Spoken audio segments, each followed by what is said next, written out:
Cosa diciamo ai cittadini?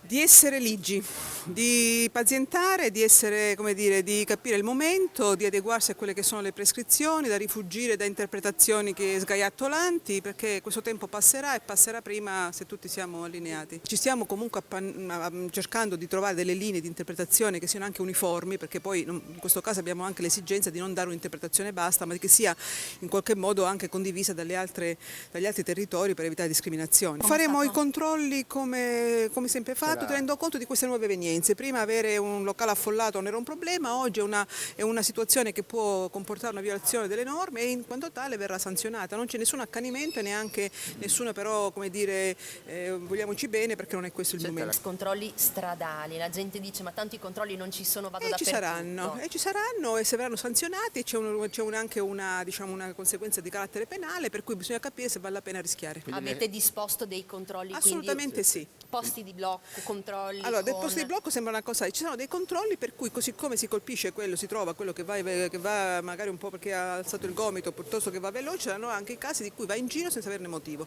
Verrà provato, c'è l'autocertificazione deve essere fatta, verranno fatti dei controlli e se qualcuno ci incappa incorre nel 650 codice penale.